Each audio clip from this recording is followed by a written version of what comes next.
সে মা যে বনবাসী হলো। ভাগ্যের কি নির্মম পরিহাস, কেউ রাজা কেউ আজকের কাঙ্গাল।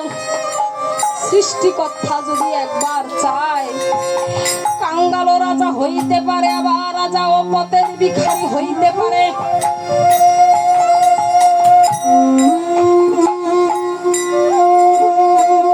এইদিকে দেখেন সীতা দেবী সেই রাজলক্ষ্মী হইয়াও সীতা দেবী আজকে পথের কাঙ্গালিনী, তার থাকার কোনো জায়গা নেই। মা কোথায় যাবে, কার কাছে যাবে? মা এই বনের মধ্যে কান্না করিতেছে। মা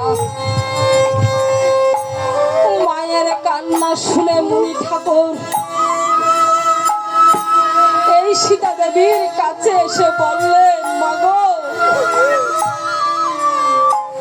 এমন করুণ সুরে তুমি এই বন মাঝে কান্না করিতেছ, তুমি কোথায় হইতে এসেছ? তুমি কে? ওগো মুনি গোসাই, আমি ছিলাম রাজপুত্র বধূ, আমি ছিলাম রাজার কন্যা। জানি না আমি কোন অপরাধে আজকে আমি এই বনবাসী হলাম। ওগো মুনি ঠাকুর, আমার এই বনের মধ্যে যাওয়ার কোনো জায়গা নেই। আজ থেকে আমি আপনার কন্যা।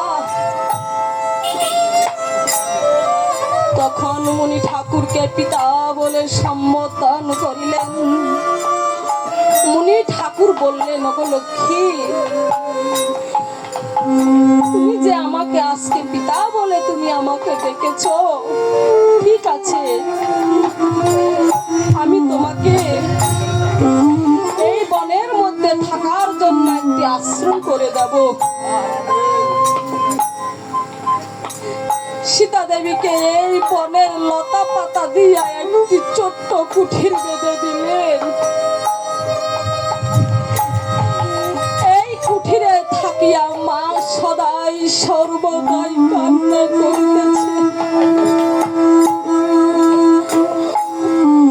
আমি শ্রীরামচন্দ্রের কাছে কি অপরাধী ছিলাম?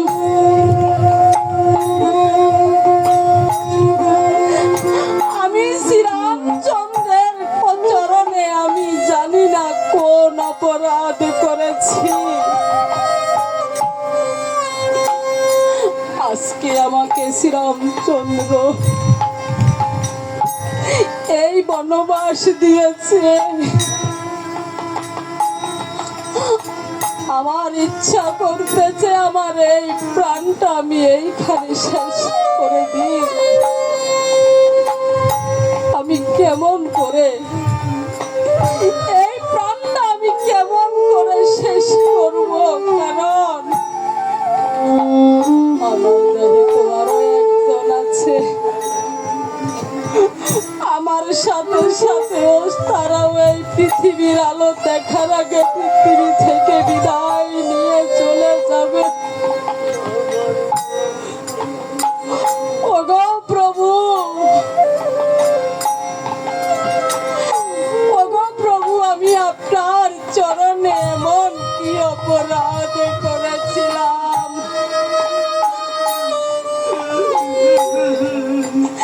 আজকে আমাকে আপনি এই বনবাস দিয়েছেন।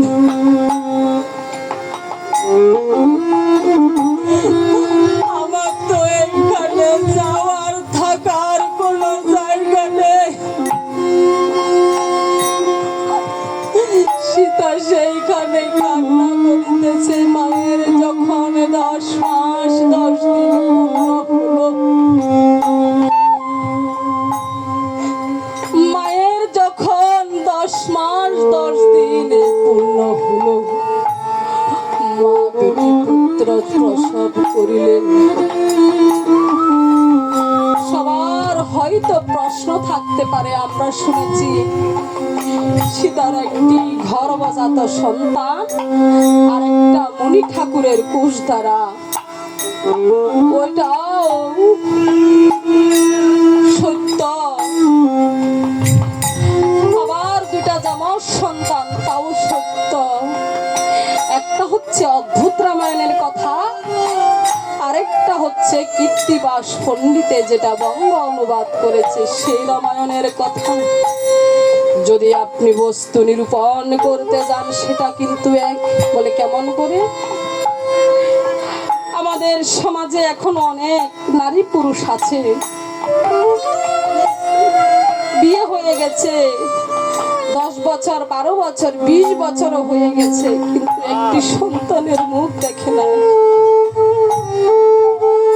কারণ যতদিন পর্যন্ত আমার প্রাণ গোবিন্দের ইশারা না হবে, ততদিন পর্যন্ত কোনো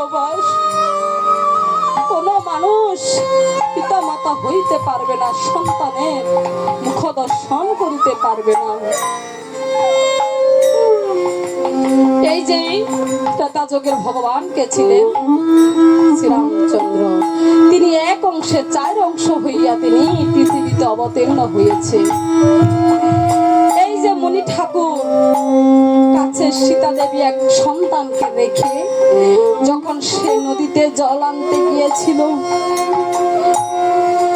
তখন সেই সন্তানকে হারিয়ে ফেলে সীতাকে বুঝ দেওয়ার জন্য শ্রীরামচন্দ্রকে স্মরণ করে সে কুশ দিয়ে একটি সন্তান তৈরি করেছিল। তাহলে সন্তানটা কার ইশারায় হয়েছে? আমার প্রাণ গোবিন্দের ইশারায়। প্রাণ গোবিন্দের ইশারায় সেই সন্তানটা হয়েছে। আমরা মায়ার জগতে বলি আমার সন্তান। আরে আমার বলতে কিছু আছে? এই যে কোটি টাকার সম্পদ, আজকে ছেলে মেয়ে সন্তান, এই যে আমার সব, এই যে গোবিন্দ মোহন দাস, ওনারও তো অনেক মেয়ে আসছিল, একটা ছেলে ছিল।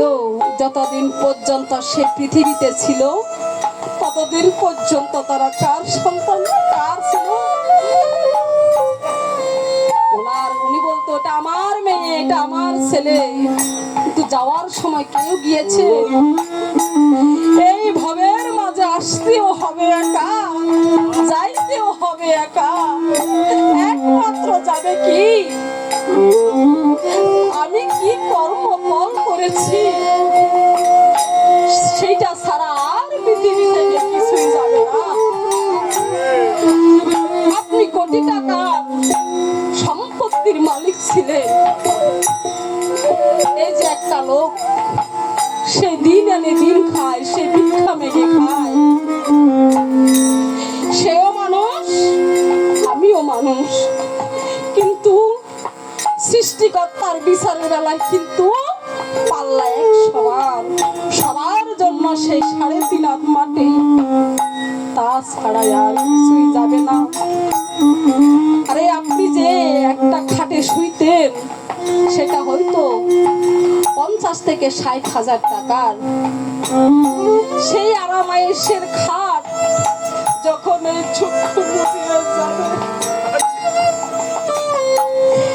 এই 2 চক্ষু যখন মুদিয়ে যাবে, কিছু আর সঙ্গে যাবে না। এই জন্য আমার প্রাণ গোবিন্দ বলেছে, পৃথিবীতে আসিয়া মায়ার মোহে না পড়িয়া আমার গোবিন্দের চরণে শরণাপন্ন হও, সেটাই হবে একমাত্র তোমার শেষ সম্বল। এই ছাড়া আর শেষ সম্বল কিছুই হবে না। এই জন্য বলেছে আমার আমার বলতে কিছু নাই, সব আমার গোবিন্দের।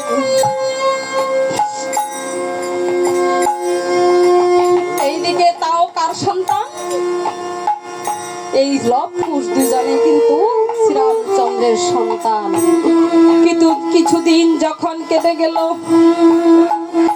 মা দুটি বালককে নিয়ে সুখ দুঃখের আলাপন করিতেছে। এমন সময় মুনি ঠাকুর এসে তখন সীতা দেবীর গোচরে আসলে। এই মুনিকে দেখে সীতা দেবী তখন কি কার্য করলেন? মুনির চরণে পড়ে মুনিকে প্রণাম করিতে লাগলেন। মুনি